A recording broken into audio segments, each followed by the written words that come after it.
Bismillahirrahmanirrahim. Të gjitha falenderimet dhe lavdimet janë vetëm për Allahun Zotin e gjithësisë dhe salavatet mbi Muhammedin alayhis salam në këtë ditë të bukur xumaje të datës 5 dhjetor 2025 apo 15 Xumadel Ukhra 1447 Hijri. Viteve të fundit jemi dëshmitar se madje edhe shtetet tona ballkanike njëra pas tjetrës po miratojnë ligjet e të drejtës së martesave të së njëjtës gjini. Por të besojmë fort se mentaliteti jon nuk do të bi prej e këtyre agjendave, të papërtypshme për edukatën tonë. Megjithatë, neve na duhet se s'bën të jemi vigjilent dhe posaçërisht që të përcjellim brezave të ri rrezikun e kësaj. Kjo është rrugë që çon drejt shkatërimit të familjes, e me te edhe të shoqërisë. E unë besoj se këtë ne nuk e duam. Kanali televiziv National Geographic ka shfaq një ngjarje interesante me elefanta nga India. Ata kanë përcjellur shumë gjatë jetën e elefantave dhe kanë vërejtur se ata janë kafshët më të ngjashme me njeriun sa i përket jetës në familje. Elefantët e rritur gjithmonë qëndrojnë pranë të vegjelve të tyre dhe çdo lëvizje bëhet familjarisht. Duke përcjellur jetën e tyre, ata kanë vërejtur diçka që na bën të mendojmë mirë neve si njerëz. Elefantët e mdhenj, së bashku me të vegjëlit e tyre, zbritnin në një fshat të madh indian dhe hynin në për arat e fshatarëve duke ja ngrënë të mbjellat e tyre.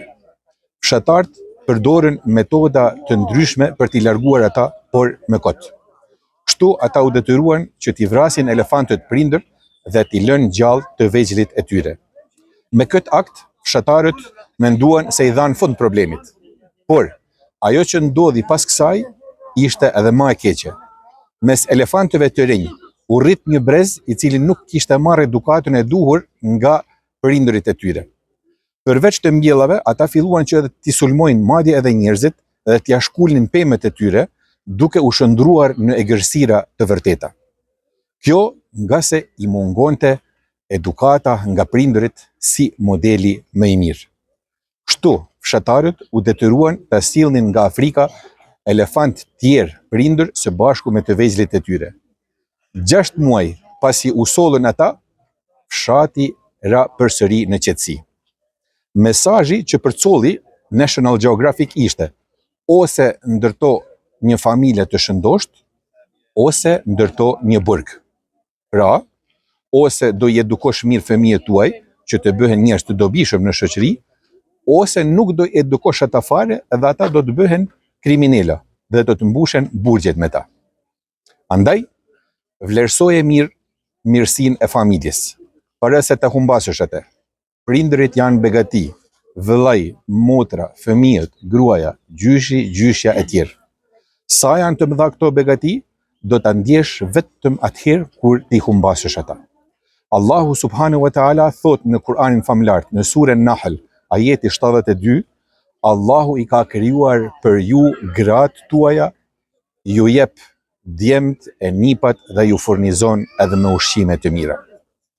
Pyetni ata të cilët janë privuar nga mirësitë e familjes. Pyetni fëmijët jetima se sa u mungon familja. Ata prindër që ankohen nga fëmijët, le t'i shikojnë pak ato prindër të cilët janë të privuar prej fëmijëve apo ju kanë vdekur fëmijët. E ata fëmijë të cilët ankohen në prindër, le t'i shikojnë pak jetimat ose ata që kanë mbetë në rrugë. Keni kujdes e mos shkoni pas ideve shturëse që shkatërrojnë si individin, ashtu edhe familjen.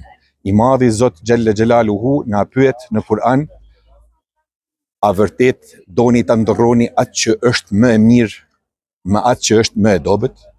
Surja Bekare, ajeti 61. Lutës Allahun Xhaleshanuhu të na mbrojë gjithë neve nga devijimet dhe nga shturjet edhe familjet tona. Sot shfrytëzoj rastin që në këtë ditë xumaje t'ju përshëndes të gjithëve nga qyteti i Granadës në Andaluzi në Spanjë dhe në prapavin teme të shihni pallatin prej pallateve më të bukur që nga trashëgimia e muslimanëve nga ky vend, pallati Alhambra. Deri në perlën e xumas së radhës, Esselamu alaikum ve rahmetullahi ve berekatuhu.